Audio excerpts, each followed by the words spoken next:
है। मुझे बताएं कि आप आज ये नुस्खा लेकर आए हैं हमारे लिए, डब्बियों में क्या है? जी बिल्कुल जी, ये डब्बियों के अंदर जो है ना, डब्बियाँ बहुत खूबसूरत हैं। ये डब्बियाँ भी खूबसूरत हैं और इनके अंदर जो मैं आपको आज मैं एक अपना राज बता रहा हूँ जो हमारे आबा अजदाद सैकड़ों सालों से इस्तेमाल करते आए हैं, और वही नुस्खा है।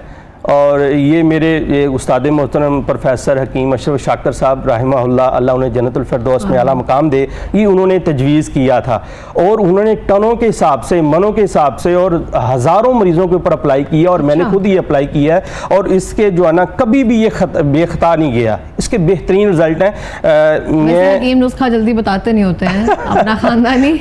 देखें, जो नुस्खा है ना वो छुपता नहीं है, और जो हकीम नुस्खा नहीं बनाता वो नुस्खा नहीं है। जो नुस्खा होता है ना वो हर चीज़ छपी हुई है, किताबें भरी हुई हैं, तो हर जो नुस्खा है हर मरीज़ के लिए नहीं है। होता। हाँ जी, और ये कासनी इसे कहते हैं जी। कासनी है ये, और ये जौ खार है, जौ खार है, और ये कासनी है। ये बखड़ा, इसे गोखरू कहते हैं। आप मुझे दोबारा से बता दें, वो आपके हाथ में जो दूसरा है दानेदार, वो है कासनी? जी, ये कासनी है। ओके, और दूसरा? ये जौखार है। जौखार है, ठीक है। और नंबर 3 ये बखड़ा है। ये बखरा? ये बखड़ा, बखड़ा है ये, और इसे गोखरू भी कहते हैं। और ये कलमी शोरा है। कलमी शोरा जी, ये कलमी शोरा है।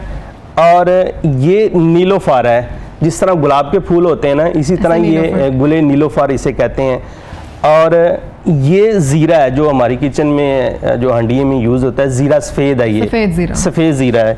और ये आपने सारी चीज़ें जो है ना, ये जौखार है, ये आपने 15 ग्राम लेनी है। और ये कलमी शोरा जो है ये भी आपने 15 ग्राम लेना है। और बाकी जो गुले नीलोफार है, और ये बखड़ा है, और ये जो ज़ीरा सफ़ेद है, और ये कासनी है, ये आपने 50-50 ग्राम लेनी है। यानी कि कासनी 50 ग्राम है, ज़ीरा सफ़ेद 50 ग्राम है, जो बखड़ा है जिसे गोखरू कहते हैं ये 50 ग्राम है, और जो गुले नीलोफार है ये 50 ग्राम है, और ये गुले नीलोफार है ये 50 ग्राम है। ये सारी चीज़ें 50-50 ग्राम लेनी है। जौखार और कलमी शोरा आपने लेना है 15-15 ग्राम। और इन सब चीज़ों को आपने साफ़ कर लेना है। मैं हमेशा कहता हूं कि जब भी आप पंसार स्टोर से कोई भी चीज़ लें तो उसको सबसे पहले उसको साफ़ करें, साफ़ करने के बाद उसको धूप लगवाएं, क्योंकि बरसात का मौसम है, इसमें नमी आ जाती है। बरसात का मौसम ना भी हो तो हमेशा इसे ना पंसार से लेके उसे अच्छी तरह साफ़ करना चाहिए, उसको धूप लगवानी चाहिए, और उसके बाद उसे अच्छी तरह मानदे गुबार कर लेना है। इसके जितने आइटम टूटेंगे उतना ही ये बॉडी के ऊपर इफेक्ट करेगा। और ये 2 से 3 माशे जो है ना टीस्पून भर के जो है ना सुबह दोपहर शाम लें। ये यूरिक एसिड के तमाम इकसाम के लिए दी बेस्ट है। ये मुझे बताएं, जो घर में मशीन होती है उसमें अच्छी तरह से ये ब्लेंड हो जाएगा, ग्राइंड हो जाता है? देखिए, घरों में मशीनें मुख्तलिफ किस्म की हैं। अगर अच्छी मशीन है, अच्छी मोटर लगी है, उसमें पावर है, तो वो ग्राइंड कर लेगी, वरना वो उसमें हल्के से मोटा मोटा ज़रा रह जाता है। लेकिन ये आप पंसार से, पंसारियों के पास अमूमन मशीन लगी होती है, वहाँ पे आप खड़े होकर अच्छी तरह मशीन की सफाई पहले करवाएं और फिर आप खुद खड़े होकर पिसवाएंगे। एक दफ़ा ना लास्ट पे समय सारी आइटम्स है ना वो एक बार दोबारा से बताते हैं। जी बिल्कुल। ये नीलोफर थोड़ा याद है। ये तुख्मे कासनी है। ओके, ठीक है। ये जौखार है, जौखार जो सत्तू नहीं होते जो, ये उसकी खार है, उसका एक्सट्रैक्ट है ये। ठीक है।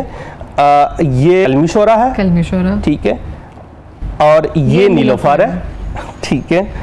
और ये बखड़ा है, गोखरू, और ये ज़ीरा सफ़ेद है, ठीक है। इन सब चीज़ों को आपने ले लेना। इसमें जो जौखार और कलमी शोरा ये 15-15 ग्राम है, बाकी सारी चीज़ें जो है ना वो 50-50 ग्राम है। इसको आपने ले लेना है, अच्छी तरह साफ़ करके धूप लगानी है, उसके बाद ग्राइंड करके 2 से 3 माशे सुबह दोपहर शाम खाने के बाद लें, ताज़ा पानी के साथ, या अर्के कासनी के साथ ले सकते हैं, या अर्के अजवाइन के साथ ले सकते हैं।